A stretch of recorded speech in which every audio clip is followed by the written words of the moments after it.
आपको इस वक्त जरूरत थी भारत के साथ रिलेशनशिप ठीक करने की, लेकिन वहां पे जुलूस निकल रहे हैं आपके खिलाफ, आपके हाई कमीशन के बाहर खड़े वहां दिल्ली में।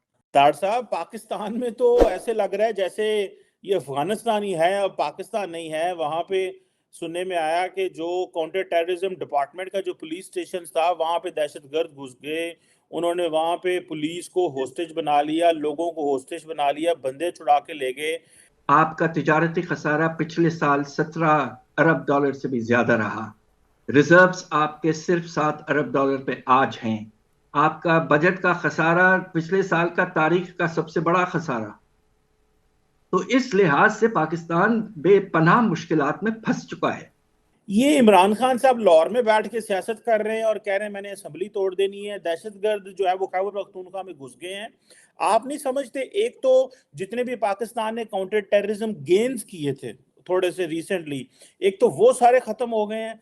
दूसरा, जो इमरान खान ने ये सियासी अफरा तफरी, और सियासी अफरा तफरी वैसे पाकिस्तान में है, इसकी वजह से वो जो रिट ऑफ द स्टेट है वो कोई नहीं खत्म हो गई। सियासतदान कंट्रोल ले नहीं रहे, मिलिट्री स्टैब्लिशमेंट जो है वो भी गायब है। तो ये क्या बन रहा है? और बिलावल भुट्टो साहब जो हैं वो वॉशिंगटन में बैठे हुए हैं वेकेशंस पे। आप कैसे समझते हैं ये तालिबान का वापस आना? मतलब इतनी स्ट्रॉन्ग अरबों डॉलर तारा साहब हमारा डिफेंस पे और सिक्योरिटी पे लग जाता है, और ये लोग जिस मर्जी जहां मर्जी घुस के जिस पुलिस स्टेशन पे वो कब्जा कर लिया। ये क्या, what is the state of the affairs? How do you see this sir?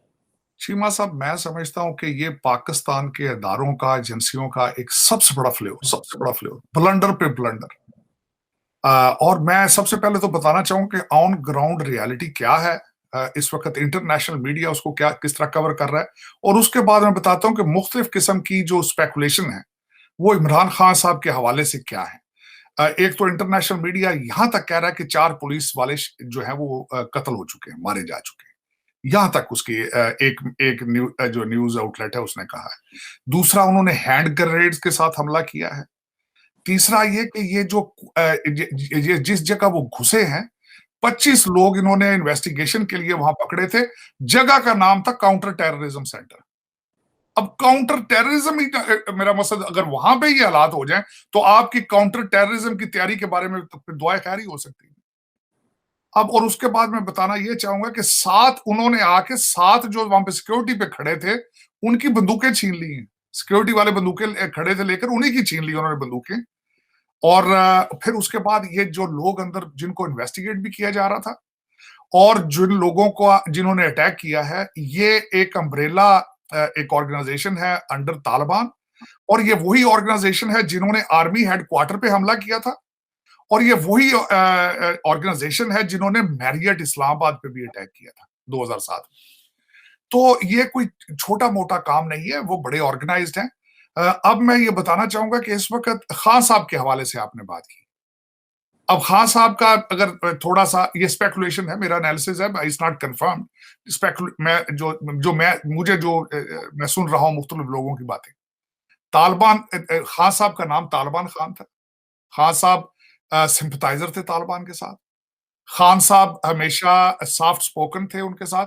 लोग यहां तक भी स्पेकुलेट करते हैं कि क्योंकि केपीके में इनकी गवर्नमेंट है, they are originally requesting them to put the pressure on the establishment. आप उसकी वजह वो, क्योंकि इसका जो वाज़ेह सबूत यहां से मिलता है, खान साहब ने आज तक किसी चीज को कंडेम नहीं किया तालिबान रिलेटेड। खान साहब ने आज तक तालिबान के खिलाफ कुछ सख्त अल्फाज इस्तेमाल नहीं किए। तो लोग फिर दो चार को जब जमा करते हैं तो उसमें लगता यही है कि द पीटीआई, केपी की government, they are soft with Taliban, TTP. तो टीटीपी के हवाले से अब उसके बाद मैं ये देखना ये चाहूंगा कि ये सिर्फ एक वाकया नहीं है। सूबा सरहद के अंदर वो मुसलसल भत्ता ले रहे हैं। और जो एक और स्पेकुलेशन और एक चीज को तकवीर, ज्यादातर भत्ता और वो लेटर केपी पीटीआई के लोगों को लिखते हैं, किसी और पार्टी को नहीं लिखते। स्वात के अंदर उनकी मौजूदगी, उनका निकलना, स्वात के लोगों का एहतजाज में निकलना, ये सारी चीजें मौजूद हैं। लेकिन मैं समझता हूं कि हमारे अदारे कहां हैं आज। हमारी 6 लाख की the most sophisticated army, the दुनिया में मुसाद के बाद दूसरी स्ट्रॉन्गेस्ट आईएसआई, वो आज किधर है?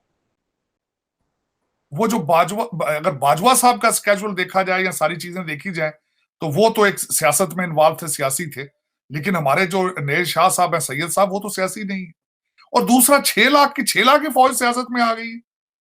कुछ थोड़े से बंदे तो बॉर्डर पे छोड़ देते हैं आप हिफाजत के लिए। वाकई बहुत बड़ा काम है असेंबलियों को चलाना, अदालतों को मैनेज करना, बहुत बड़ा काम है, task is not that easy. लेकिन इनको जवाब किसने देना? पीटीआई वालों ने देना जवाब इसको मौलाना फजलुर रहमान ने जवाब देना है, इसको घंडापुर ने जाके रोकना इन लोगों को। तो ये आज दर हकीकत, एक और मैं बात बताता हूं, आज आपने इनको जवाब ना दिया तो कई फ्रंट खुल जाएंगे आपके, ये भी बता रहा हूं। पीपल आर टेस्टिंग यू, क्योंकि आप इतने कमजोर हो चुके हैं, आप इतने लाचार हो चुके हैं कि, और आपका फॉरेन मिनिस्टर को आज शाम की फ्लाइट से वापस जाना चाहिए था, लेकिन वो एम्बेसी में बैठ के दिन में 3-3 इंटरव्यू दे रहे हैं मुख्तलिफ न्यूज एजेंसीज को। जिस तरीके से किसी ने उनके कान में कह दिया कि next prime minister of Pakistan is you, that's exactly how he is behaving sitting in the Pakistan embassy in Washington DC. क्या जरूरत थी इस वक्त प्राइम मिनिस्टरशिप की कैंपेन चलाने की? क्या पाकिस्तान को जरूरत है इस वक्त के नया लीडर एक आए, जिस तरह आपके नाना फॉरेन मिनिस्टर थे, जिस तरह उन्होंने यूनाइटेड नेशंस के अंदर आके फाड़े थे कागजात, आज आप अपने ही पेट्रोलियम मिनिस्टर को डिनाई कर रहे हैं। आपने कई और नए फ्रंट खोल लिए हैं। आपको इस वक्त जरूरत थी भारत के साथ रिलेशनशिप ठीक करने की, लेकिन वहां पे जुलूस निकल रहे हैं आपके खिलाफ, आपके हाई कमीशन के बाहर खड़े वहां दिल्ली में। लेकिन देखें, मसला ये है कि चले ठीक है, इन लोगों की तो इनका तो डोमेन ही नहीं ना कंट्री को प्रोटेक्ट करना, पर जो प्रोटेक्ट करने वाले वो किधर है आज?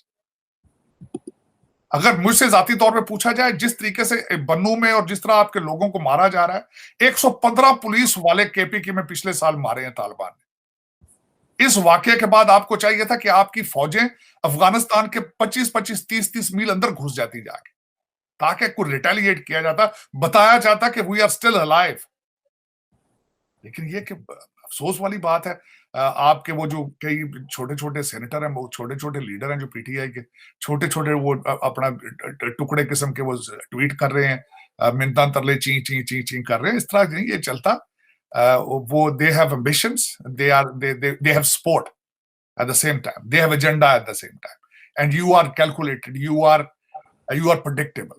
आप जितना लेटते जाओगे वो चढ़ते जाएंगे। ये this is the international law, this is a psyche of the predator and the prey. आप इस वक्त प्रे हो, they are predators, they are calculating you how what can you do. और बाजवा साहब ने जिस तरह सियासत की है अपने पीरियड में, वो समझते हैं शायद आप सारे सियासी हैं।